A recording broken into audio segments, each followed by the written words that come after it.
G'day! In today's video we're having a look at the Lian Li Lancool 215. This particular one has two ARGB fans in the front, which are 200mm each, top and bottom. And also we have this light up down the bottom here, that is also RGB control. It does come pre-installed with one single fan at the back here, a non-RGB fan. And looking at it, it is fairly similar to most other cases you normally come across.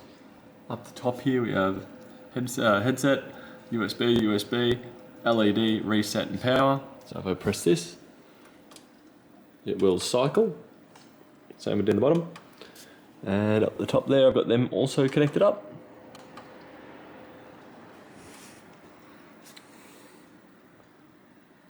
Now I'll take this side panel off and I'll show you a few things on the inside here. It is also worth noting, just simple thumb screws and slide back. And we are now free.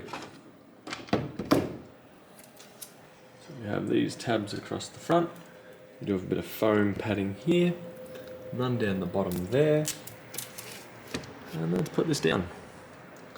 So as you can see from here, we have one spot here, essentially cords can go.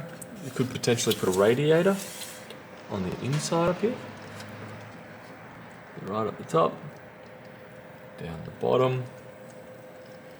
We have the power supply here. We do have a hard drive tray further down underneath, a single 3.5 inch, which I'll show shortly. All thumb screws, all easily removable.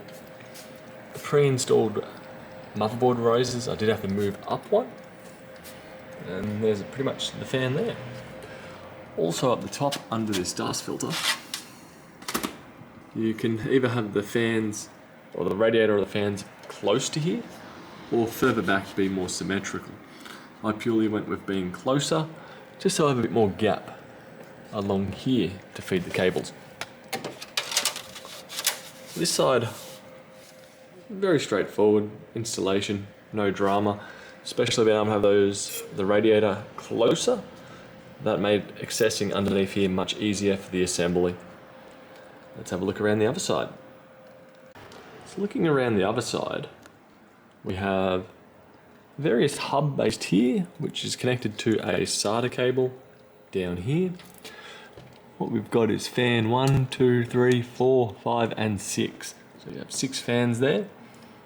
And a bit disappointingly over on the right hand side here, we have 1, 2, 3 ARGB headers. So from the factory, right now I have got the pump, or I've got the pump RGB disconnected at the moment, purely because I don't have enough headers. I do have a trio splitter over here, but I still don't have enough. So from the factory, we have 1, 2, 3 all going to the front. Here, here and here. So in other words, you can either lose that and have another header, or you're losing the RGB on there. So it is a bit disappointing. You probably could have done with a little bit more. This cable here does go off to the motherboard for the RGB input, and this is also just the reset switch for the RGB, which does connect down to the front header cable, wherever I've got that running off to.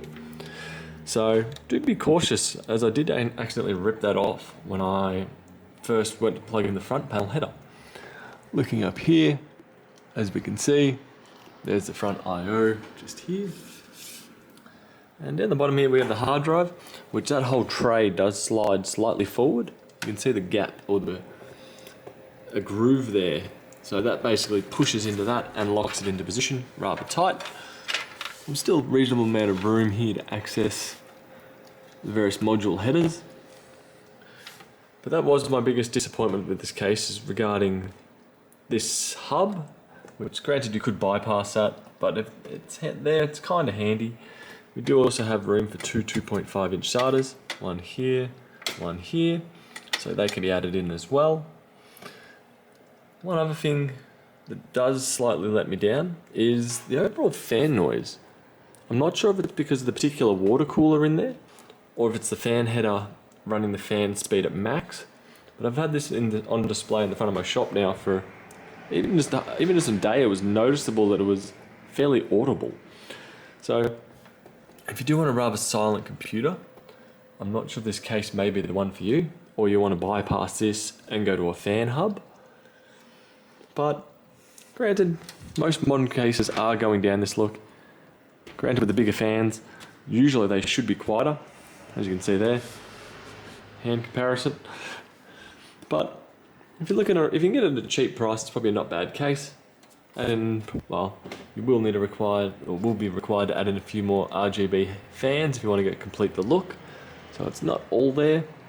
Also along here, it doesn't look like we're able to install fans along here. Granted, if you may be able to get creative and install a fan there, but by default it doesn't look to have it. I do like these where you can just push them through. I do wish there was more across here or along here, where if we go around the back of it once more, we have the 2.5 inch 2.5 inch drive bays here, so we can't just punch it through. In reality, I've had to feed it down the board to around here and then snake it straight back up. Anyway, that's my thoughts on the Lancool 215. Hope this helps you, and I'll see you later.